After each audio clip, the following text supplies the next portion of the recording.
MP की Khajuraho Lok Sabha seat इस वक्त चर्चा का विषय बनी हुई है। यह सीट उस वक्त चर्चा में आई जब सपा की उम्मीदवार मीरा यादव का नामांकन फॉर्म रिटर्निंग ऑफिसर ने जांच के बाद खारिज किया। वहीं खजुराहो सीट को लेकर अब इंडिया गठबंधन के नेता बीजेपी पर गंभीर आरोप लगा रहे हैं। मध्य प्रदेश कांग्रेस अध्यक्ष जीतू पटवारी ने आरोप लगाया कि बीजेपी खजुराहो लोकसभा सीट के कुछ उम्मीदवारों पर चुनाव मैदान से हटने का दबाव बना रही है। इसके साथ ही उन्होंने कहा कि जो लोग गलत काम में संलिप्त हैं, ऐसे लोगों पर दबाव बनाकर उन्हें बीजेपी ज्वाइन कराई जा रही है। वहीं खजुराहो में प्रत्याशी को धमकाने के आरोप पर जीतू पटवारी ने कहा, बीजेपी अब डराने धमकाने की राजनीति पर आ गई है, लेकिन हम लोग दबने वाले नहीं हैं।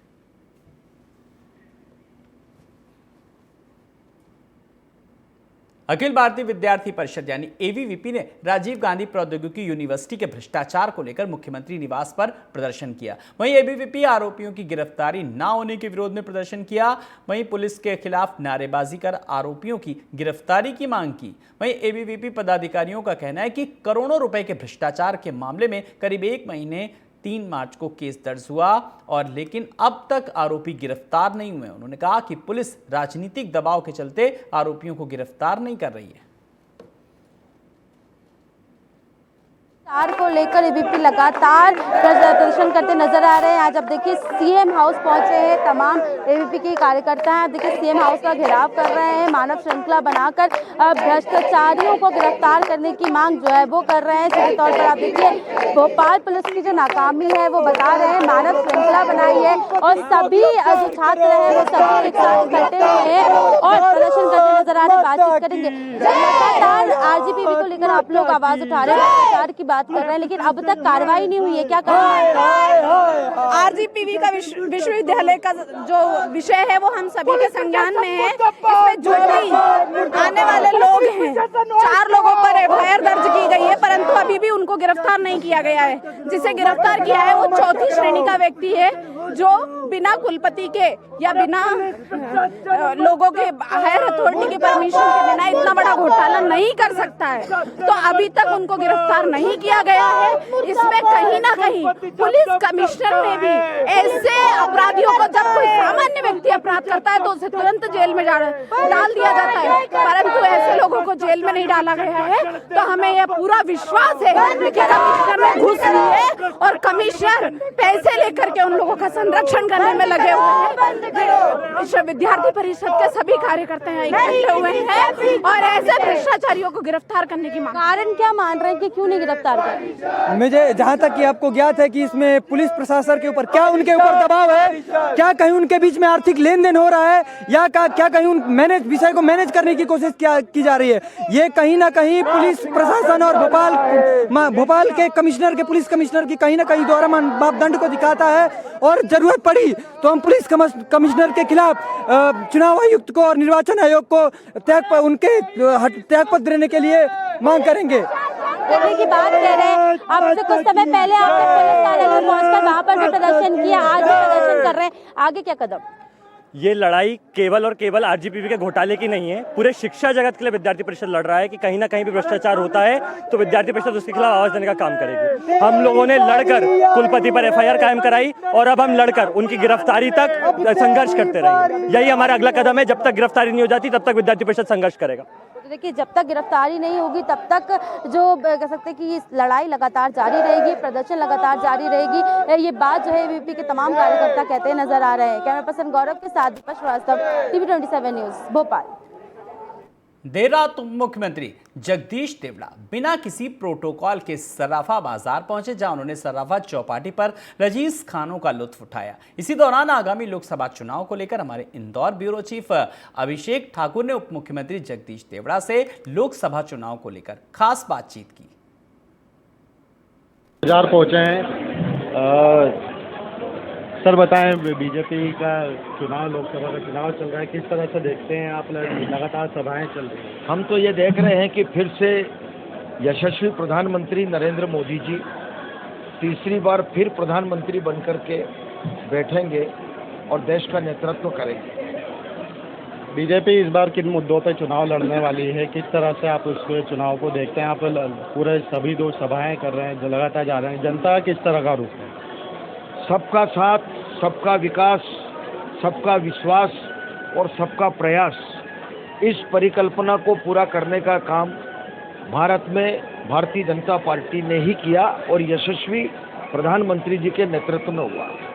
लाडली बहना कितना फायदा मिलेगा? बहुत बहुत फायदा। लाडली बहना को मुझे लगता है कि महिला सशक्तिकरण का इससे बड़ा और क्या उदाहरण हो सकता है। विपक्ष महंगाई को भी एक बड़ा मुद्दा बना रही है, उसके लिए क्या कहना है? कोई मुद्दा नहीं है, अभी केवल एक मुद्दा, एक विषय। अब की बार 400 पार, फिर एक बार मोदी सरकार। जो 400 पार के नारे के साथ उप मुख्यमंत्री जगदीश देवड़ा जी ने 400 पार का नारा दिया है और अब की बार फिर से एक बार मोदी सरकार के नारे के साथ मुख्यमंत्री जगदीश देवड़ा ने भाजपा की प्रचंड जीत का दावा किया है। कहते हैं कि इस समय यहाँ पर उप मुख्यमंत्री जगदीश देवड़ा जी भी पहुँचे हैं, जो सराफे के व्यंजनों का लुत्फ उठा रहे हैं और जनता से भी रूबरू हो रहे हैं। यहाँ पर आप देख सकते हैं कि मुख्यमंत्री जगदीश देवड़ा जी यहाँ पर पहुँचे हैं और लगातार यहाँ पर लोगों से मिल रहे हैं। किस तरह का माहौल है और किस तरह से जो लोगों से संवाद करते हैं, यहाँ पर उप मुख्यमंत्री जगदीश देवड़ा जी यहाँ पर पहुँचे और लोगों से मुलाकात कर रहे हैं। जो इंदौर के सराफा बाज़ार में मौजूद हैं, यहाँ पर लोगों से मुलाकात करते दिखाई दे रहे हैं उप मुख्यमंत्री जगदीश देवड़ा जी। और तो यहाँ पहुँचे थे सराफा बाज़ार, जहाँ हमने लोगों से जाना कि जो इस बार का वोट है वो किसे देना चाहेंगे। कैमरामैन प्रिंस बैटी के साथ अभिषेक ठाकुर, इंदौर। वहीं ग्वालियर सुप्रीम कोर्ट के वरिष्ठ अधिवक्ता एवं एडीआर की तरफ से उच्चतम न्यायालय में पैरवी कर रहे प्रशांत भूषण ने इलेक्टोरल बॉन्ड मामले पर केंद्र सरकार पर हमला बोला। उन्होंने कहा, इलेक्टोरल बॉन्ड के नाम पर विभिन्न कंपनियों से केंद्र सरकार ने बड़े पैमाने पर रिश्वत ली है। इसकी मनी ट्रेल अब सामने आ चुकी है। ये बात भी सामने आई कि किस तरह से सरकारी एजेंसियों ने सीबीआई, एनफोर्समेंट डायरेक्टरेट और इनकम टैक्स विभाग का बेजा इस्तेमाल किया गया। सरकारी एजेंसियों के अधिकारियों की भी जांच होनी चाहिए, क्योंकि सुप्रीम कोर्ट के आदेश के बाद एसबीआई ने जो इलेक्टोरल बॉन्ड से संबंधित दस्तावेज पेश किए हैं, उसमें मनी ट्रेल साफ तौर पर नजर आ रही है।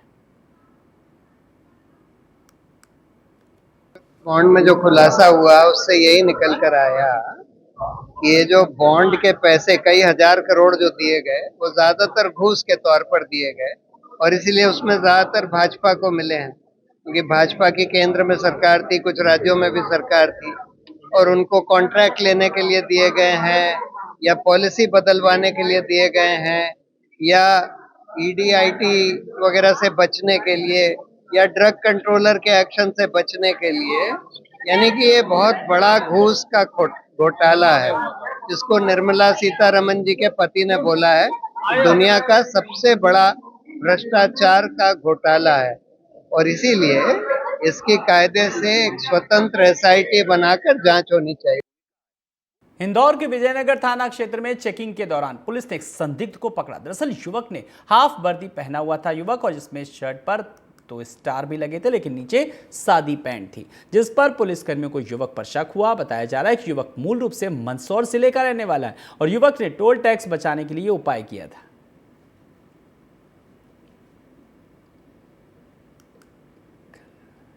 तत्काल उस व्यक्ति को हिरासत में लिया गया, हिरासत लेकर उसको थाना विजयनगर के को सुपुर्द कर दिया गया।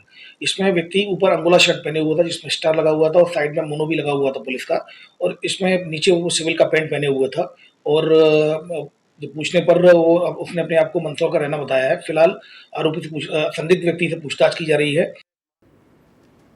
वहीं खलघाट 4 लेन के धरफाटे गुजरी बाईपास से लेकर के काकड़दा क्षेत्र तक रात में अज्ञात बदमाशों द्वारा निकलने वाले वाहनों पर पथराव करने का सिलसिला थमने का नाम नहीं ले रहा। कई बार ट्रक चालकों को रोककर मोबाइल व नकद राशि भी लूट ली जाती है। ट्रक चालक भी डरे होने से बिना पुलिस को सूचना दिए घटनास्थल से निकल जाते हैं।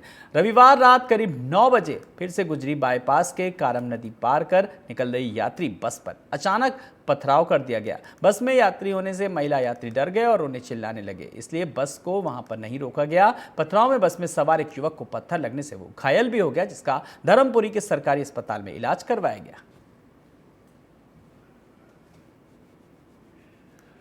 हुआ था, क्या मामला है? हाँ, कल दिनांक 6/4/24 को इंदौर से गंगवानी बस चलती है, जो बस का नाम विट्टा जी है। गुजरी बाईपास कारम नदी पर आई, किसी अज्ञात व्यक्ति द्वारा पत्थर फेंक कर मारा, जिसमें बस में कांच फूटकर बस में सवारी बैठी उसको पत्थर लगा।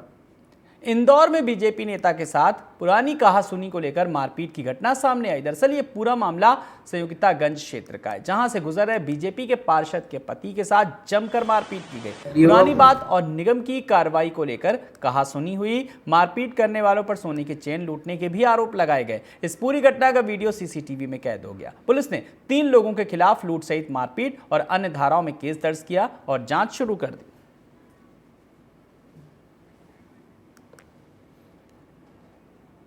खरगोन पुलिस ने चैनपुर क्षेत्र के हरण कुंडिया गांव में अवैध गांजे की खेती का पर्दाफाश किया। पुलिस ने बड़ी कार्रवाई करते हुए करीब 75 लाख रुपए के 7 क्विंटल 58 किलोग्राम गांजे के 2342 पौधे जब्त किए। साथ ही पुलिस ने खेत के मालिक गणेश आपसे को गिरफ्तार किया। वहीं दूसरा आरोपी मौके से फरार हो गया। इन आरोपियों पर एनडीपीएस एक्ट के तहत केस दर्ज किया गया है।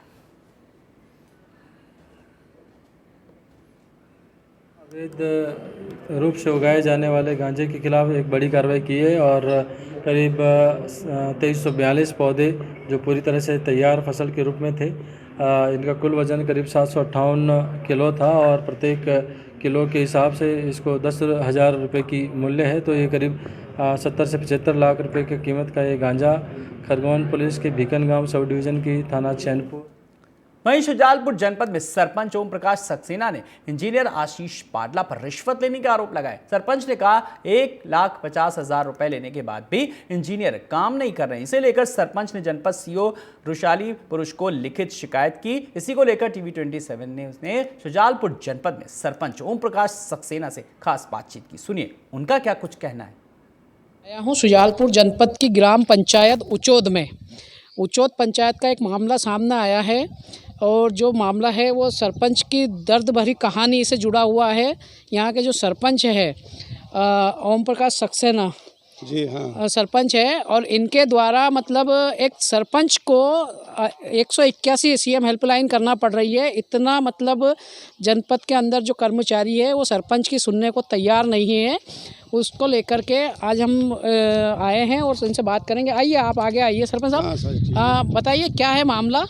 चलते मामला श्रीमान जी ये है हमारे गांव का। और अगर एक जनप्रतिनिधि जो सरपंच के पद पे बैठा गांव का मुखिया होता है वो अगर सीएम हेल्पलाइन करने लग जाएगा तो फिर तो आप समझिए कि सिस्टम किस तरह से शुजालपुर में चल रहा है। क्योंकि शुजालपुर की अगर हम बात करें तो शुजालपुर उच्च शिक्षा मंत्री का विधानसभा क्षेत्र है और उच्च शिक्षा मंत्री की नाक के नीचे ही जनपद में इस तरह के भ्रष्टाचार हो रहे हैं। अब देखना यह होगा कि क्या खबर के बाद अधिकारियों की नींद खुलेगी। इनके द्वारा जो 15 से 20 लाख रुपए विकास कार्यों में खर्च किए गए इनकी जेब से, वो अधिकारी इनको दे पाएंगे या नहीं दे पाएंगे, ये तो खबर के बाद ही पता चल पाएगा। अशोक मीणा, टीवी 27 शुजालपुर।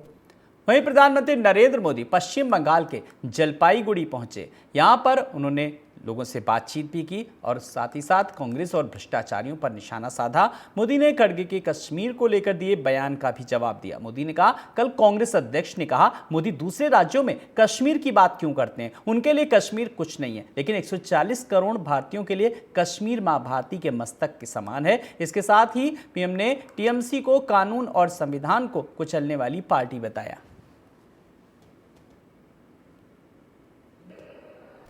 उन्होंने अपना प्राण त्याग दिया। इसी कश्मीर में शांति स्थापित करने के लिए कितनी ही माताओं ने अपने बेटों को खोया है। और कांग्रेस कहती है कि कश्मीर से बाकी देश का क्या लेना देना। कांग्रेस के इस बयान से उसकी विभाजनकारी सोच फिर एक बार सामने आई है। साथियों, 10 साल बीजेपी सरकार ने जो कहा वो पूरा करके दिखाया। हमारे पास 10 साल की उपलब्धियों का रिपोर्ट कार्ड है। यही वजह है कि इंडी गठबंधन वाले मोदी की गारंटी से ही डरने लगे हैं। कांग्रेस ने पश्चिम बंगाल में लोकसभा चुनाव के लिए 3 उम्मीदवारों के नामों की घोषणा की है। बनगांव एससी से प्रदीप विश्वास, उलुबेरिया से अजहर मलिक और घाटल से डॉक्टर पापिया चक्रवर्ती कांग्रेस की उम्मीदवार हैं। तो 3 उम्मीदवारों के नामों की हुई घोषणा।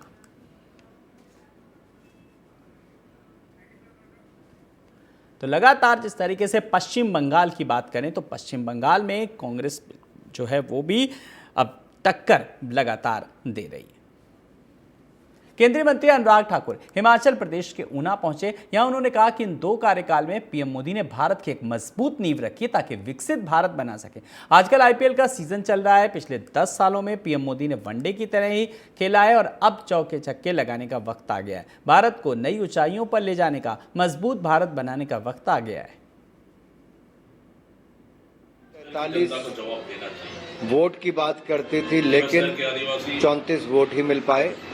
कांग्रेस के 9 लोगों ने उनके खिलाफ वोट किया, चाहे 6 कांग्रेस के विधायक थे या 3 इंडिपेंडेंट थे। और कांग्रेस की नीतियों से त्रस्त होकर जनता को छलना, वायदे करके पूरे ना करना, उन सबको लेकर, और वहाँ पे बहुत साफ लिखा है कानून में कि अगर बराबर वोट होंगे तो उसके बाद ड्रॉ ऑफ लॉटरीज के कारण हो पाएगा। और उनके सामने हुआ तब उन्होंने हस्ताक्षर किए। अब उनको लगता है कोर्ट में जाना तो स्वतंत्र हैं, उनकी इच्छा है कोर्ट में जाएं, लेकिन सच्चाई ये है कि भारतीय जनता पार्टी ने राज्यसभा का चुनाव भी जीता और अब हम लोकसभा की भी 4 सीटें जीतेंगे और विधानसभा के चुनाव भी जीतेंगे।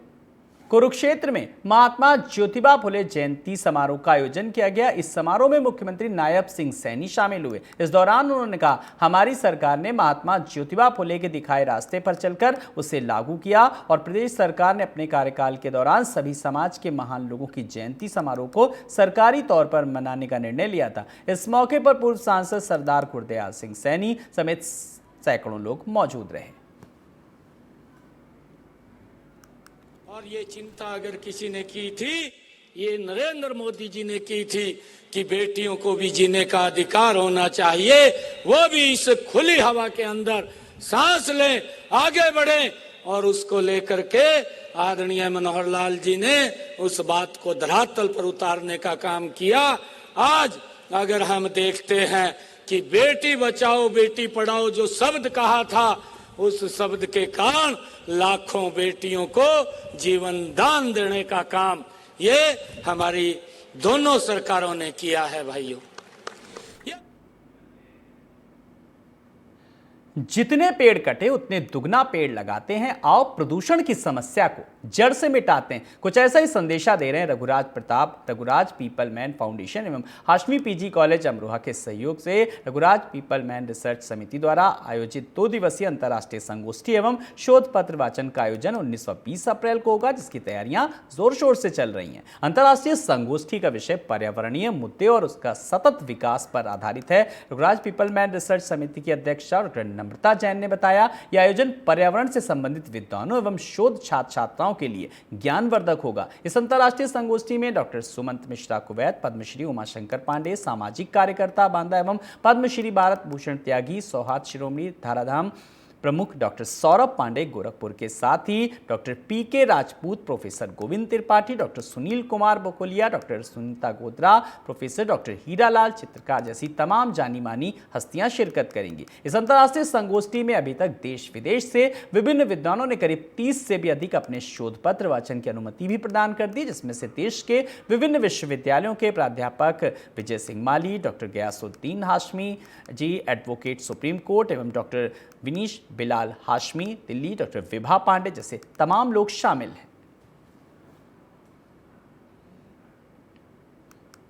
रायबरेली में कूड़े के ढेर में भीषण आग लग गई और आग ने देखते ही देखते विकराल रूप धारण कर लिया, जिसकी वजह से चौराहे पर अफरा तफरी मच गई, जिसके बाद प्रशासन ने रूट का डायवर्सन कर दिया। फायर ब्रिगेड को सूचना देने के बाद भी दमकल की गाड़ियां कई घंटों तक नहीं पहुंची। बता दें, ये पूरी घटना हरचंदपुर के मेन चौराहे की है।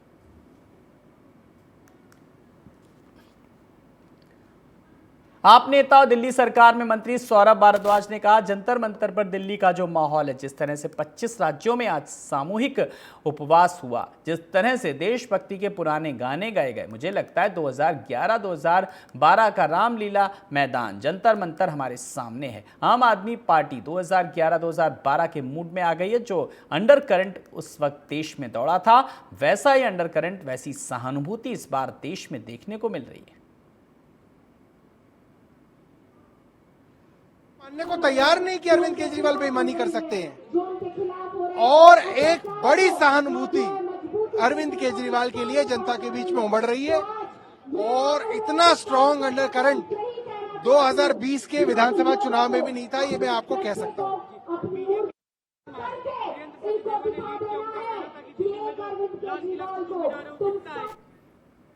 इन्हीं खबरों के साथ इस बुलेटिन में इतना ही। नमस्कार।